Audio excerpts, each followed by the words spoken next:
Bienvenue dans cette nouvelle édition du QG News. Au sommaire, condamnation définitive pour Karim Ouad. La Cour suprême sénégalaise a confirmé ce jeudi le verdict prononcé contre l'ancien ministre par la Cour de répression de l'enrichissement illicite. L'opposition nigérienne se réunit pour mieux aborder les prochaines élections prévues en 2016. Elle vient de former une nouvelle coalition dénommée Front patriotique et républicain.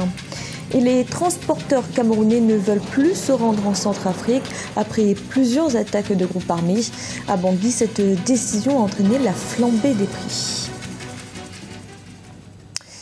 Tous les pourvois en cassation de Karim Ouad ont donc été rejetés. La Cour suprême du Sénégal a confirmé ce jeudi le verdict prononcé contre l'ancien ministre par la Cour de répression de l'enrichissement illicite. Pour rappel, Karim Ouad avait été condamné à 6 ans de prison ferme et 138 milliards de francs CFA d'amende. Lisa Siakizimana. La condamnation de Karim Ouad confirmée par la Cour suprême du Sénégal.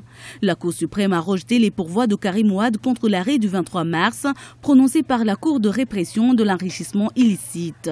Cette Cour spéciale avait condamné Karim Ouad à 6 ans de prison ferme, 138 milliards de francs CFA, soit 210 millions d'euros d'amende, et à la confiscation de tous ses biens. La Cour suprême a violé ses propres lois, la Cour suprême a violé les droits de Karim Ouad, la Cour suprême a violé la loi organique. Donc, nous ne sommes pas surpris par la décision qui est rendue. Je crois que ce qu'il y a d'important à rappeler, et c'est un ressort de la décision rendue par le groupe de travail, toute la procédure concernant Karim Ouad a été faite selon des règles inéquitables en violation par le Sénégal. Karim Ouad est accusé d'avoir illégalement acquis 118 millions d'euros par le biais de montages financiers complexes lorsqu'il était ministre, c'est-à-dire sur la période de 2000 à 2012. Ses avocats dénoncent un procès politique et envisagent de faire appel à la communauté internationale. Au niveau de la défense, je crois que les perspectives qui s'offrent à nous, c'est aujourd'hui d'engager la communauté internationale à inviter à l'État du Sénégal à respecter ses obligations et à se conformer à la décision du groupe de travail qui dit que la détention de M. Karim Ouad est arbitraire. La décision rendue à la suite d'une procédure inéquitable ne peut avoir aucune valeur sur le plan du droit international et sur le plan de l'équité. Karim Ouad est en détention depuis avril 2013. Le 21 mars 2015, il avait été désigné candidat à la prochaine élection présidentielle de son parti, le PDS, le Parti démocratique sénégalais et principal parti d'opposition. Au Burundi, le président réélu Pierre Nkurunziza a prêté serment ce jeudi pour un 3e mandat très controversé. Aucun chef d'État étranger n'était présent à la cérémonie officielle.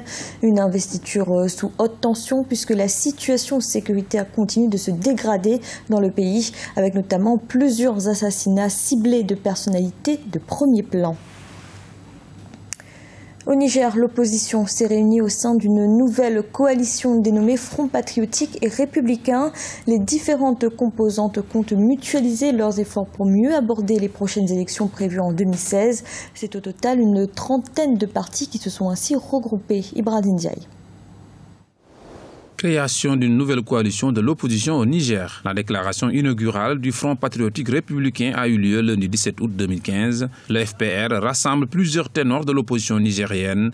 Parmi eux, son chef de file, Séni Oumourou, l'ancien président Mohamed Ousmane ou encore Ama Amadou, l'ancien président du Parlement. L'objectif de cette initiative est d'encourager et promouvoir la tenue d'élections inclusives, libres, transparentes et équitables. Vous avez parlé tout à l'heure du chef de file de l'opposition, Sen Omar Hamadou et Maman Ousmane. Donc ils sont déjà dans une structure qui s'appelle ARDR. Donc maintenant pour créer ces fronts, donc ils avaient fait un appel à la société civile, les organisations des centrales syndicales et des autres partis qui sont des partis non affiliés, donc qui n'adhèrent à aucun groupe, ni à l'opposition, ni à la majorité. Donc c'est par rapport à cet appel que des structures de la société civile, des centrales syndicales et des partis non affiliés se sont rejoints à l'ARDR. Donc c'est pourquoi ce front a été créé, parce que ils ne vont pas militer dans le même cadre que l'ARDR. Donc ce front, c'est vraiment un groupement de l'opposition, de la société civile et des partis non alliés. Et des centrales syndicales aussi. L'opposition accuse le régime de Mahamadou Issoufou de vouloir instrumentaliser les institutions en charge des élections. Le président nigérien avait pourtant rappelé le 3 août 2015 dans son discours à l'occasion du 55e anniversaire de l'indépendance du Niger qu'il ne cautionnera pas l'organisation d'élections truquées. L'objectif aujourd'hui au Niger, tout le monde le sait, hein? Donc tout celui qui veut qu'il y ait des élections libres et transparentes, donc vu la position du gouvernement, donc on est sûr qu'on n'aura pas une élection libre et transparente. Et donc tout celui qui est soucieux de la bonne marche du pays, donc il ne peut que rejoindre cette structure qui a été créée. Rappelons que l'opposition a rejeté le 9 août 2015 le chronogramme présenté par la Commission électorale indépendante et pour cause, le calendrier n'aurait pas été consensuel et prévoit l'organisation des élections locales avant la présidentielle. En effet, la CENI a fixé au 21 février 2016 le premier tour de l'élection présidentielle couplé aux législatives et le second tour au 20 mars. Les élections locales sont quant à elles programmées pour le 9 mai 2016. Au Mali, la mission des Nations Unies a décidé de créer une zone de sécurité autour de la ville de Kidal pour protéger les civils des combats entre mouvements armés. De son côté, la coordination des mouvements de l'Azawad demande à la MINUSMA de lever toutes ces zones de sécurité. À noter que des affrontements entre deux communautés rivales ont fait 7 morts près de Gao. Les chefs d'État de la SADC, la communauté économique des États d'Afrique australe, étaient réunis lundi et mardi au Botswana. Les échanges ont porté notamment sur la lutte contre l'insécurité alimentaire. Comme en 2014, la sécheresse affecte de nouveau les récoltes. Lisa Siakizimana. La crise alimentaire en Afrique australe évoquée lors du sommet de la SADC, la communauté de développement de l'Afrique australe. Les chefs d'État des 15 pays membres de la SADC se sont retrouvés les 17 et 18 août à Gaborone, la capitale du Botswana. Parmi les sujets abordés lors de ce sommet, la crise alimentaire qui touche près de 10% de la population de l'Afrique australe. L'initiative qui est prise par la SADC concernant l'insécurité alimentaire dans les pays d'Afrique australe est une initiative qui vise en fait, si vous voulez, à compenser éventuellement à l'intérieur de toutes les économies qui ont des excédents, éventuellement des économies qui sont en déficit.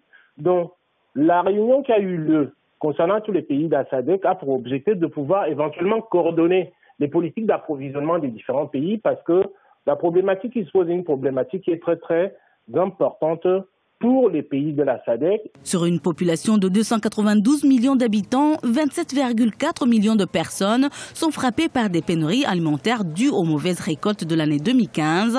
Les pays comme la Namibie, le Botswana, le Malawi, le Zimbabwe sont les plus touchés par cette crise. Il est très très très important de pouvoir mettre en place des stratégies agricoles efficientes, intensives et extensives pour pouvoir subvenir aux besoins de ces pays-là. Tout simplement pourquoi? Parce que les dérèglements climatiques ne sont que la conséquence, si vous voulez, des choses que ces États, nos États africains, d'ailleurs aucun État dans le monde, ne peut maîtriser. Des pluies irrégulières, des périodes de sécheresse ou encore des inondations, notamment au Malawi, sont les principales causes de cette crise alimentaire. Le sommet de la communauté de développement de l'Afrique australe qui s'est clôturé mardi 18 août 2015 avait pour thème accélérer l'industrialisation des économies de la SADC à travers la transformation des dotations en ressources naturelles et l'amélioration du capital humain. Depuis plus d'un mois, les transporteurs camerounais ont cessé leurs activités en direction de Bangui. Ils demandent plus de sécurité, victimes d'attaques de groupes armés sur le trajet. Conséquence directe en Centrafrique, les produits se font rares et les prix flambent. Deogracias Podo. Les camionneurs camerounais sont en colère. Depuis l'attaque puis le décès de l'un des leurs le 18 juillet 2015, ces derniers ont suspendu toute activité à destination de Bangui en Centrafrique. Ils veulent ainsi protester contre les multiples attaques de groupes armés sur le trajet, occasionnant de ce fait une pénurie des produits et une flambée des prix sur les marchés. La décision de cessation de travail a été prise le 28 juillet 2015 et depuis, plus de 500 camions de convois de marchandises sont bloqués à la frontière entre les deux pays. Nous en avons marre des tueries, des pillages, plusieurs exactions. qui se vit sur le territoire centrafricain. Aujourd'hui, nous avons saisi les autorités camerounaises qui ne peuvent rien faire puisque ce n'est pas dans le territoire camerounais. Ils ont joué sur la diplomatie, ça n'a pas abouti. Et je pense que les autorités centrafricaines ont été aussi saisies à maintes reprises, mais rien n'est fait. Tout pour eux, c'est de continuer à desservir la RTA et d'envoyer nos conducteurs à l'abattoir. Et c'est ce qu'on dit non. Les transporteurs réclament notamment de la part des chefs d'État du Cameroun et de la Centrafrique que des mesures appropriées soient prises dans le but de leur garantir la sécurité avant toute reprise d'activité. Depuis le début de leur mouvement d'humeur, les prix de plusieurs produits ont grimpé en Centrafrique. Le ciment, la farine de blé, le lait en poudre, bien d'autres produits de grande consommation sont touchés par la flambée des prix. Vendu à 8 500 francs CFA auparavant, le sac de ciment oscillerait désormais entre 9 000 et 10 000 francs CFA. Le sac de farine de blé est passé de 16 000 francs à 18 000 francs CFA. Une situation regrettable que les transporteurs camerounais souhaitent voir résolue d'ici les prochaines semaines. Nous nous soucions d'eux, mais cette même population qui est censée nous protéger tire sur nous, on n'a pas le choix que de s'arrêter. Nous sommes sincèrement conscients qu'il y aura des boulots en tête centrafricaine, mais c'est eux qui nous ont poussés dos au mur. Tout ce qu'on veut maintenant, c'est qu'il faut qu'on nous garantisse cette sécurité. Et puis, nos adhérents qui partent en tête centrafricaine doivent avoir une assurance vie, c'est-à-dire la TMPS, nous permettant quelque part, même si on perd une personne, on a la rassurance que en